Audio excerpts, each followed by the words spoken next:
اسلام زندہ باد، اسلام زندہ باد، اسلام زندہ باد۔ اور یہ تو قرآن کہہ رہا ہے، وہ اللہ کا رسول جو ساری امت کے لیے روتا روتا روتا دنیا سے اٹھ گیا، اور ایسا رویا کہ کوئی نبی نہ رویا، ایسا تڑپا کہ کوئی نبی نہ تڑپا، کہ اللہ کو ہزاروں دفعہ تسلیاں دینے کے لیے جبریل بھیجنا پڑا، قرآن بھیجنا پڑا کہ آپ اتنا غم کیوں کرتے ہیں، آپ اتنا کیوں روتے ہیں۔ ایک دفعہ میں نے وہ آیات جمع کی تھی جن میں اللہ تعالیٰ نے اپنے نبی کو تسلی دی ہے، وہ اتنی بن گئی کہ ان کو لکھنا مشکل ہو گیا میرے لیے۔ وہ 100 سے زیادہ آیات بنتی ہیں جس میں اللہ تعالیٰ تسلی دے رہا ہے، لعلک باخع نفسک الا یکونوا مؤمنین، لعلک باخع نفسک علی آثارہم ان لم یؤمنوا بهذا الحدیث اسفا فلا تذهب نفسك عليهم حسرات ما انت عليهم بوكيل لست عليهم بمسيطر ما انت عليهم بجبار من كفر فلا يحزنك كفره ولقد نعلم انك يضيق صدرك بما يقولون۔ اس قسم کی آیات جن میں اللہ کہہ رہا ہے میرے حبیب اتنا غم نہ کر، اتنا غم نہ کر، اس قدر غمگین اپنی امت کے لیے۔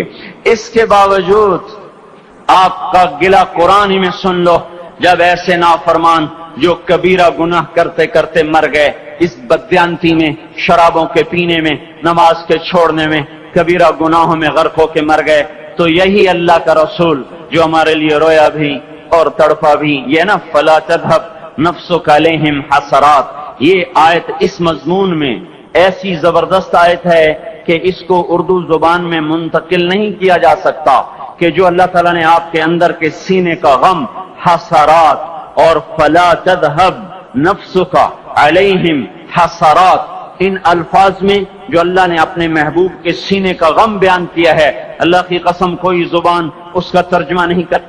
قیامت کے دن جب دیکھے گا ہماری نافرمانیاں تو کہے گا یا رب ان قوم اتخذوا هذا القرآن مہجورا، اے میرے مولا یہی ہے میری وہ امت جس نے میرے قرآن کو چھوڑ دیا، میرے قرآن نے پکارا مسجد میں آؤ، انہوں نے مسجدوں کی راہیں چھوڑ دیں۔ مجھے بتاؤ یہ اتنا مجمع کہاں سے آ گیا ہے؟ یہ اس میں سے 1/3 باہر سے آیا ہوگا، یہ 2/3 تو سارا گلستان کالونی کا ہے۔ ان کے قدم باقی 5 نمازوں میں کیوں نہیں اٹھتے؟ یہ کہاں چلے جاتے ہیں؟ کیا یہ اللہ کی دھرتی پہ 8 دن نہیں رہتے؟ کیا یہ صرف 8ویں دن اللہ کا رزق کھاتے ہیں؟ کیا یہ صرف 8ویں دن اللہ کا پانی پیتے ہیں؟ کیا یہ صرف 8ویں دن اللہ کی ہوا کے تنو تن اپنے پھیپھڑوں میں لے جاتے ہیں؟ کیا یہ صرف 8ویں دن اللہ کے دیے نور سے دیکھتے ہیں؟ کیا یہ صرف 8ویں دن اپنے کانوں سے سنتے ہیں؟ کیا یہ صرف 8ویں دن اپنے جسم کی نعمتوں سے فائدہ اٹھاتے ہیں؟ کیا یہ صرف 8ویں دن سورج کی روشنی سے نفع اٹھاتے ہیں؟ کیا یہ صرف 8ویں دن تاروں کی جھلملاہٹ سے نفع اٹھاتے ہیں؟ کیا یہ صرف 8ویں دن اپنے بیوی بچوں کے ساتھ بیٹھتے ہیں؟ اس پتھر دل کو کیا ہوا؟ کیوں نہیں اس کے دروازے پہ دستک پہنچتی؟ یہ کیوں ویران ہو گئے؟ ایسے تو پتھر بھی سخت نہیں۔ عطا اللہ شاہ بخاری کہا کرتے تھے، اے ہندوستان والو تمہیں اتنا قرآن سنایا کہ میں سر کو سناتا تو صبا بن جاتی، میں پتھروں کو سناتا تو موم ہو جاتے، میں دریاؤں کو سناتا تو طوفان تھم جاتے، اور میں موجوں کو سناتا تو ان کی طغیانی رک جاتی۔ پتہ نہیں تم کس مخلوق، کس چیز سے بنے ہو، کس خمیر سے بنے ہو، تمہارے سینوں میں دل نہیں ہے، پتھر ہیں، اور پتھر سے بھی زیادہ کوئی سخت ہے، اشد قسوۃ من الحجارہ، پتھر بھی اللہ کی ہیبت سے لرزتا ہے اور کانپتا ہے، پر تم کون سے انسان ہو، کیسے سینوں میں دل لیے پھرتے ہو کہ 5 دفعہ اتنا بڑا بادشاہ تمہیں پکارے، حی علی الصلاۃ حی علی الصلاۃ، ایک تھانے دار پکارے گلستان کالونی کا کہ تمہارا سمن ہے آ جاؤ، تو سر پہ پاؤں رکھ کے بھاگے، ڈی سی پکارے تو کام چھوڑ کے بھاگے، اور تمہارا زمین آسمان کا بادشاہ تمہیں دن میں 5 دفعہ پکارے اور کانوں پہ جوں نہ رینگے، اور 8ویں دن مسجد کو آ رہے ہوں۔ کیا 8ویں دن کھانا کھایا ہے؟ کیا آج ہی پانی پیا ہے؟ کیا آج ہی چائے پی ہے؟ یہ ایسی جفا اپنے آپ سے کرتے، شیطان سے کرتے، ملک و مال سے کرتے، اپنی دکانوں سے کرتے، یہ بے وفائی اللہ سے کیوں کی ہوئی ہے؟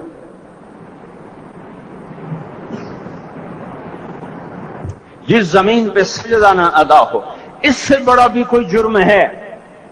زنا کرنے کو گناہ سمجھتے ہیں، نماز کا چھوڑ دینا زنا سے بڑا جرم ہے۔ رشوت کھانے کو گناہ سمجھتے ہیں، نماز کا چھوڑ دینا رشوت کھانے سے بڑا جرم ہے۔ قتل کرنا بڑا گناہ سمجھتے ہیں، نماز کا چھوڑ دینا قتل سے بڑا جرم ہے۔ سجدے ہی کا تو انکار کیا تھا شیطان نے کوئی زنا کیا تھا، کوئی قتل کیا تھا، کوئی شراب پی تھی، کوئی جوا کھیلا تھا، کیا کیا تھا؟ کوئی شرک کیا تھا۔ شیطان سجدے کا انکاری ہوا، ایک سجدے کا انکار کر کے وہ ہمیشہ کے لیے مردود ہو گیا۔ اس مسلمان کو ہوش نہیں ہے جو روزانہ دن میں 5 دفعہ 20 سجدوں کا انکار کیے بیٹھا ہوا ہے، اور پھر آرام سے روٹی کھاتا ہے، آرام سے چائے پیتا ہے، اور آرام سے کہے لگاتا ہے، اور آرام سے اخبار پڑھتا ہے، آرام سے بیوی کے پہلو میں لیٹتا ہے۔ ایک سجدے کا انکار ہو کر شیطان ہمیشہ کے لیے مردود ہوا۔ جس نے فجر کا انکار کیا سجدوں کا، پھر ظہر کے سجدوں کا مذاق اڑایا، پھر عصر کا مذاق اڑایا، پھر مغرب اور عشاء کا مذاق اڑایا۔ گھر میں نماز پڑھنا بھی چلو نہ پڑھنے سے تو بہتر ہے، پر یہ بھی نماز کا مذاق ہی ہے۔ اور 8ویں دن سر پہ ٹوپی رکھ کے آیا۔ 8 دن جس نے اتنے سجدوں کا انکار کیا، وہ اس بات سے نہیں ڈرتا کہ کہیں اللہ اسے مردود نہ کر دے۔ تو کیا ہوگا اس دن جب جن بچوں کی خاطر یا جس نفس کی خاطر اللہ کے بغاوت کی کہ اٹھا نہیں جاتا، آیا نہیں جاتا، گرمی بڑی ہے، سردی بڑی ہے، اندھیرا بہت ہے۔ کیا قبر کے اندھیرے یاد نہیں ہیں؟ کیا قبر کی گرمی یاد نہیں ہے؟ کیا جہنم کی آگ بھول گئے؟ کیا جہنم کے عذاب بھول گئے؟ کیا جنت کی نعمتیں بھول گئے؟ وہ اللہ کا کلام بھول گئے، وہ اللہ کا دیدار بھول گئے، وہ اللہ سے ملاقات بھول گئے، وہ محبوب خدا کی محفل بھول گئے۔ یہ کیسا اسلام ہے؟ یہ کیسے پتھر دل ہیں جو کمانے میں تو ایسے مست ہوئے کہ ہوش نہیں، اور جب اللہ بلائے تو ایسے غافل ہو جائیں، نہ بوڑھے پر جوں رہیں گے، نہ جوان کو ہوش آئے، نہ کسی عورت کو ہوش آئے، نہ کسی مرد کو ہوش آئے، نہ بازار بند ہوں۔ ارے میرے بھائیو، حکومت سے پیسہ بچانے کے لیے ہڑتالیں کی، 20 دن بازار نہ کھولے، نماز کے لیے اگر دکانیں بند کرتے تو آج اللہ تعالیٰ آپ کو ہر ظالم سے باہر نکال دیتا۔ کوئی ظالم نہ آپ کے مال پہ ہاتھ ڈالتا، نہ آپ کی عزت و آبرو پہ ہاتھ ڈالتا۔ دن دہاڑے ڈاکے پڑے، کیوں پڑے؟ کہ ہم باغی ہو گئے، ہم نے اللہ سے بغاوت کر دی۔ کیا جمعے کے دن صرف اللہ بلاتا ہے؟ یہ جمعے میں اتنے کیوں آتے ہیں اور باقی دنوں میں کیوں نہیں آتے؟ یہ کیسی وفا ہے؟ اور ایسا وفاؤں والا اللہ کہ زمین بولے اے اللہ اجازت دے میں گلستان کالونی کو نگل جاؤں، سمندر بولیں مولا اجازت دے ہم چڑھ جائیں، فرشتے بولیں اے اللہ اجازت دے ہم انہیں ہلاک کر دیں، اور جس کے سجدے کا انکار ہوا پڑا، جس کا 8 بازاروں میں جس کی شریعت کا مذاق اڑایا جا رہا، وہ جس کی غیرت خود جوش میں آ رہی کہ یہ میرے بنے ہوئے گندے پانی کے بنے ہوئے نطفے سے بنے ہوئے میری غذا کھا کر، میرا رزق کھا کر، میری ہواؤں سے زندہ، میرے پانیوں سے زندہ، میری روٹی سے زندہ، میرے دیے ہوئے گوشت سے زندہ، میرے دیے ہوئے نظام سے زندہ، یہ میرے ہی منکر بن گئے۔ 1500 روپے کا ملازم آپ کو چائے کی پیالی نہ دے تو آپ کہتے چل چھٹی کر، ہم کوئی اور رکھیں گے۔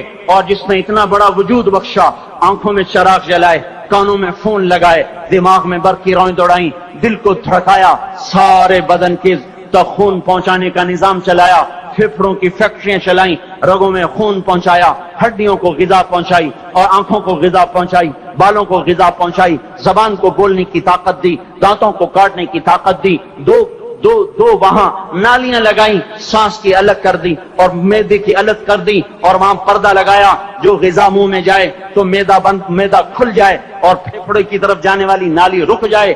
جو اللہ اتنی حفاظت کرے کہ آپ کا لقمہ آپ کے معدے میں جائے، وہ دو ہی تو یوں ساتھ ہیں بالکل یوں ایک ساتھ، اور وہ اللہ اتنی طاقت والا کہ سانس کی نالی بند کرے اور میدے کی نالی کا منہ کھولے اور غذا کو منہ میں سے گزار کر وہ میدے میں پہنچائے، پھر ایک زبردست طاقتور نظام چلائے، اس کو توڑ کے آنتوں میں پہنچائے، پھر کروڑوں قسم کی فیکٹریوں کو حرکت دے اور اس میں سے خون کو کھینچے، غذاؤں کو کھینچے، پھیپھڑے کو غذا، خون کو غذا، خون خود غذا لے کے چل رہا، آنتوں کو غذا، دماغ کو غذا، ہڈیوں کو غذا، ناخن کو غذا، ایک ناخن کھینچ لے تو ہم کیا کریں؟ کیا میرے مولا کا نظام ہے؟ یہ ہمارا قبرستان ہے، مردہ سیل باہر نکل رہے اور ناخن کی شکل میں باہر آ رہے، پھر آگے جا کے اور سخت ہو رہے، تھوڑا سا ناخن زیادہ کٹ گیا، سارا دن سی سی کرتا ہے، سارا دن ہائے ہائے کرتا ہے، یہی ناخن میرا رب کھینچ لے تو ہم تو ایک ناخن کا شکر ادا نہیں کر سکتے، یہ جوڑ بنا دیے، سیدھا کر دے تو ہم اسی کا شکر ادا نہیں کر سکتے۔ میرے بھائیو، یہ سب کچھ کر کے پھر ہم اللہ کے باغی ہو جائیں، ہے کوئی عقل میں آنے والی بات؟ ہے کوئی سوچ بچار کی بات کہ 1500 صرف دیے اور اس نے چائے کی پیالی نہ دی تو نکال دیا، اس نے گاہک کو ڈیل نہیں کیا تو نکال دیا، اور یہ وجود کہاں سے خرید کے لائے؟ یہ زمین کس نے بچھا کے دی؟ والارض وضعها للانام، اے میرے بندو میں نے ہی تو تمہیں بنا کے دی، فاکہۃ، دیکھو میں نے تمہارے لیے پھل نکالا، والحب ذو العصف والریحان، میں نے ہی تمہارے لیے غلہ بھی بنایا اور بھوسا بھی بنایا، فبأي آلاء ربكما تكذبان، میری کیوں نعمتوں کو جھٹلاتے ہو؟ کیوں میرے باغی بنتے ہو؟ کس کس کا انکار کرتے ہو؟ دیکھتے نہیں ہو رب المشرق والمغرب، رب المشرقین والمغربین، میں تمہارے مشرق کا بھی رب ہوں، مغرب کا بھی رب ہوں، شمال کا بھی رب ہوں، جنوب کا بھی رب ہوں، فبأي آلاء ربكما تكذبان، پھر بھی تم میرے باغی ہو گئے، پھر بھی مجھے میری نعمتوں کو جھٹلاتے ہو۔ خلق الانسان من صلصال کالفخار وخلق الجان من مارج من نار، تمہیں مٹی سے بنایا، جن کو آگ سے بنایا، میری فبأي آلاء ربكما تكذبان، کیوں مجھے جھٹلاتے ہو؟ کیوں میری نعمتوں کا تم انکار کرتے ہو؟ تمہیں پتہ نہیں ہے کہ میں نے دو پانی چلائے، ایک کڑوا ایک میٹھا، بینہما برزخ، ان میں پردہ لگایا، لا یبغیان، تاکہ کڑوا پانی میٹھے میں نہ چلا جائے، اگر میں پردہ ہٹا لوں تو کڑوا میٹھے میں چلا جائے تو پھر نہ کوئی تمہیں حکومت کا پانی میٹھا ملے نہ زمین کا پانی میٹھا ملے۔ فبأي آلاء ربكما تكذبان، تم دیکھتے نہیں ہو تمہاری کشتیاں میرے اتنے بڑے سمندر میں آرام سے کراچی سے چل کر نیو یارک تک چلی جاتی ہیں، اور میں طوفانوں کو روکتا ہوں، موجوں کی لگام کو لگام دیتا ہوں، پانی کو تھام کے رکھتا ہوں کہ تمہارے تنکوں جیسے جہاز میرے ایسے محیط اور خوفناک سمندروں پر ایک کنارے سے چل کر دوسرے کنارے تک چلے جاتے ہیں۔ فبأي آلاء ربكما تكذبان، تمہیں پتہ نہیں ہے تم سب مر جاؤ گے اور تمہارا رب ہمیشہ باقی رہے گا۔ فبأي آلاء ربكما تكذبان، تمہیں پتہ نہیں ہے کہ ہر روز اس کی شان جدا ہے، كل يوم هو في شأن، فبأي آلاء ربكما تكذبان، نہیں سنتے ہو سنفرغ لكم أيها الثقلان، پھر سن لو میں ان قریب تمہارے لیے حساب کتاب کا نظام چلانے والا ہوں، اور میں ان قریب تمہارے لیے فارغ ہونے والا ہوں۔ فبأي آلاء ربكما تكذبان، کیوں جھٹلاتے ہو؟ کیوں باقی بنتے ہو؟ اے انسان ہوش میں آ، اے جنات ہوش میں آ، تمہیں اپنے رب کے نظام کا پتہ نہیں ہے کہ اس نے جہنم کو بنایا ہوا ہے، اور وہ دن تمہیں یاد نہیں ہے کہ آسمان وردتن کدہان، اور یرسل علیکما شواظ من نار ونحاس فلا تنتصران، تم میں آگ کی مار، تمہیں پانیوں کی مار، تمہیں جہنم کی مار کوئی بچا سکتا ہے؟ فبأي آلاء ربكما تكذبان، تمہیں پتہ نہیں ہے کہ اس دن مجرمین پہچانے جائیں گے، ان کے چہرے کالے ہوں گے، آنکھیں کیری ہوں گی، ہاتھ بندھے ہوں گے، پاؤں جکڑے ہوں گے، گردن میں توق ہوں گے۔ فبأي آلاء ربكما تكذبان، تمہیں پتہ نہیں میری دوزخ بھڑک رہی ہے اور لپک رہی ہے اور جھپٹ رہی ہے اور پکار رہی ہے، هل من مزید، هل من مزید، اے اللہ اور لے آ، یا اللہ اور لے آ۔ فبأي آلاء ربكما تكذبان، تمہیں کیا ہو گیا؟ تم کیوں میرے باغی ہو گئے؟